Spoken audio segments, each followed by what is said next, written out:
All right, guys and gals and whatever. I'm out here working on the 36 Buick, dealing with my exhaust issue, which I alluded to in the preceding video. Um, as I said, just a quick review. I had to replace this guy. It's got the part in it. It's going to fall out because the ear broke off. Now, as I said, the ear was broke before.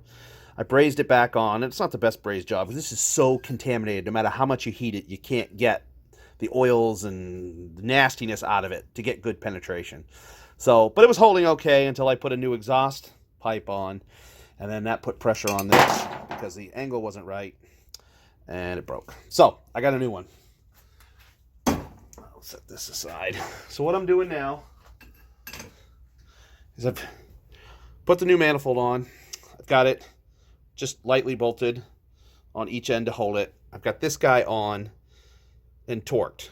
And now what I've got to do is prep the studs. I just made sure those are seated, never seized them, seated those. And so once the studs are prepped, then I'll set the intake manifold on and start torquing that down. And hopefully then I can start playing with the exhaust. I got to correct the deficiency in that angle being overswept. It's like 87 degrees. I need to push it out to 90 so that it'll line up appropriately with the muffler and not put pressure on this new one, because $495 or whatever it was, $550 was shipping. I don't want to break it. So, and on this exhaust, I've replaced 3 of these parts. This is used. That's a new casting. That's a new casting. That's the only one that's original. So $395, $525, $550. It's an expensive manifold. I don't want to break it again. So hopefully this is the last time. So I got to, if I can get this stuff, never sees these. And I'll tell you, never sees it. If you've ever used it, you know, all you have to do is open the bottle, and you might as well rub it all over your face and your hands and your armpits and on your belly, because it gets everywhere. Oh my gosh, it's so frustrating. But it's good stuff. This is the high temp stuff. It's good to 1800 degrees. If my exhaust manifolds are 1800 degrees, I've got bigger problems than the stud sticking. So this will be more than adequate. So I already did those ends. You can't tell, but I did. So now I gotta set the manifold on and see what I get. Okay, manifold's back on. They're all torqued down. And in the spirit of anything that's worth doing is worth doing again, after I had it setting on there, I started to just snug this up. I didn't want it tight. I noticed the manifold was tilting back. I'm like, well, that ain't right. It'll crack something when I torque it down. And then I look over at the bench, which has less junk on it, by the way, and see the gasket between the manifold, the exhaust manifold, the intake manifold sitting over there. So unhooked it, pulled it all back apart, set the gasket in, then torqued it down, and wouldn't you know, the manifold didn't move. So thankfully I noticed it before I got too, far into the torque sequence and whatnot. So that should be all good. Now I just got to hook up, oh geez, what is all this? Vacuum advance, windshield wiper, vacuum, fuel line, manual choke, because I added a manual choke. Long story. It makes it much easier to manage the car when it's cold. And then I can start fussing and fighting with the exhaust. I got to modify the radius on that downpipe, and I got a new intermediate pipe between the downpipe and the muffler to cut the length and install. And then I think I'm ready to start it up and see what we get. So on to that. All right, it's all plumbed back up. Vacuum lines are on, fuel lines on, carbs. Linkage is hooked up, the throttle linkage, which is a bit of a pain, especially getting the hand throttle adjusted. Got the hand choke hooked back up and adjusted, working, so that's good to go. Now it's exhaust, and I hate exhaust, to be honest, but I got to do it. I want to do it myself. I'd rather not have somebody else messing with it, So I've got to now put some heat on that pipe, see if I can take a few degrees out of its radius. And I have a new intermediate pipe for between this pipe and the muffler, which is under there. because that one that's there now is a little sketchy. So we'll change that out, cut it to length, get it in, and God willing, this thing will be much quieter than it was. And no more exhaust fumes in the cab, because my wife is to the point where she doesn't want to ride in it. So, all right, onward. All right, well, everything's all hooked up. Now we're ready to start with the exhaust. So what I got here, this is a pipe I had made up at the muffler shop. I've already talked about needing to change the radius. I'm going to do that shortly. But to get a good seal between here and the manifold, I picked this up at Napa. And it's just one of those graph oil gaskets. We found one that fits the OD, but as you can see, it's too wide. So what I'm going to do is I'm going to cut it right about there. Take about half of it off. And what that'll do is it'll leave me enough material to get inside the manifold and keep it centered up. But I'll have enough behind that when I torque this up, I can crush it just enough to hopefully get a gas-tight seal. But not put excess pressure on that manifold, because I don't want to break that again, ever. And I picked it up after a fair bit of trouble. Well, anyway, some stainless steel hardware to put it together, in case I ever need to take it apart again. So now the next step is to modify this graph oil, heat this guy up, bend it out a few degrees, put it under the car, and see what we get. So on to the next part.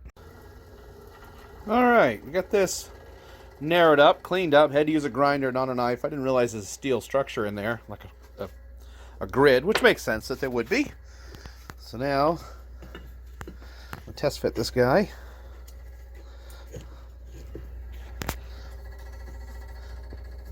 Pay no mind to my grinder running down over there. I think that'll work pretty good. It'll give me a good seal, and I got enough material left sticking out to center it up. And just in case anybody's wondering where I got that, so like I said, Napa, here's the part number. He said it fit a bunch of stuff, Camrys and Scions, but it was also off a 86 Buick Regal, I believe he said. So if you have to do this, and I hope that you don't, but if you do, go to Napa, have them search this part number, and they should be able to find you something. Well, you'll have to modify it like I did. Just make sure you got the same takeout here, this lip. Mine's pretty big. I don't know if they're all like that. The guy at the muffler shop made it that way. My guess is it's, well, what, a finger? So between 1/2 and 5/8 of an inch, probably closer to 5/8 of an inch takeout. If not, just bring your exhaust pipe in, and if you got a patient parts guy like I do, he'll search through his catalog and test fit and see what we can find. So now, let's put it on the car. Oh, it's all plumbed up. Got it together. I gotta come in and clean it up. Clean off this residual from some cement that I had. I put some exhaust cement when the flange broke last time, just to get me through the week. I just gotta clean that up. So these are snugged up. Pipe's in, but it's touching down there. So I'm gonna have to do something creative underneath when I deal with the link between this pipe and the muffler. I still have an old pipe in there, and it doesn't look too good. Take it down.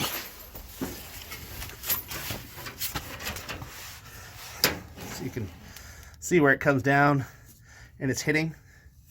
So I'll have to fiddle some more with the shape of this pipe when I replace this piece.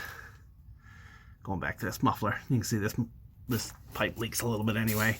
So, but I'll get some new exhaust hangers. I'll cut this off. I'll get this angle just right so it's not touching up here. Then I'll probably weld this. I may even weld that. This muffler was on the car when I got it. It's actually off a like a mid-70s Ford truck, which is kind of funny. But it does a pretty good job, so, and it's not routed out. I'll probably leave it until I, really get detailed digging into this thing, trying to make it look right. So for now, I'm just trying to make sure it'll run and drive and be safe before I put a bunch of money into making it pretty and shiny. So anyway, the next thing to do now is get back up there, put a few tools away, and see if it starts. Well, there we go, boys and girls, and whatever you call yourselves, it's running. And it is quiet, quieter than it's ever been. So I must have done something right. Of course, you can hear the lifters, the valves. That's another project. I got to get in there and adjust those valves. They haven't been lashed in, oh, I don't know, 50 years probably. But this is a big step in the right direction.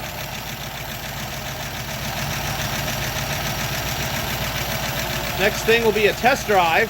So we'll let it warm up. It hasn't run in 3 or 4 weeks. So we'll let it get nice and warm.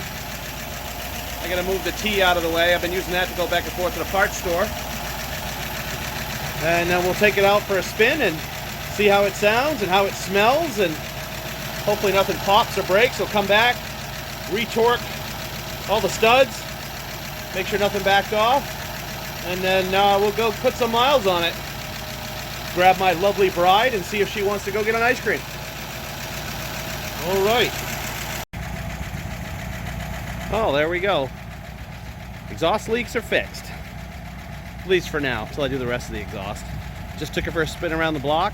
Ran great. Sounded great. It actually didn't sound right because I've been used to driving it with those exhaust leaks for so long that it sounded like there was something wrong. There wasn't enough power or anything, but she went fine. It sounds much better in the cab. There was no smell, which is nice. So now I just gotta give it a bath because it's been sitting in the garage for a while and my white walls are dirty. And then we'll go for an extended test drive. Get my lovely bride, see if she wants to go get an ice cream, which the answer is always yes. Put about 10 or 15 miles on it. Hopefully everything stays okay. And enjoy it. Drive it a little bit till the next project. Next thing is wheel bearings. I've ordered some wheel bearings. I'm not sure if they're right. We'll find out when I pull it apart. Kind of had to guess, being a 60 series. I wasn't sure if it was 40 series wheel bearings or 80 series wheel bearings, since this is kind of a mutt. I assume they're 80 series because of the motor. Being the 80 series motor, it's heavier. I'm guessing the 40s were undersized, so that's what I ordered. Hopefully they're right. Probably be another week or so before I can get in to do that. And when I do, I'll post an update. All right, guys, I know everybody on YouTube says this, but please like, comment, and share. I'm still new to this new YouTube thing, as you can obviously tell. I don't do it to get rich. I'm not trying to be a Jay Leno or a Hoovy's Garage. I just want to share it with people who have, share my cars with people who have a similar passion for cars, and let them know that you don't have to have $1 million restoration to go and have fun. You got an old, this thing here, old rusty, well, family heirloom in this case, but an old car, enjoy it, drive it, fix it, have fun with it. Don't let anybody tell you it ain't good enough, because it is. The only one who has to love it is you. So with that, I'll see you guys hopefully in a couple weeks with a new video. All right, stay safe.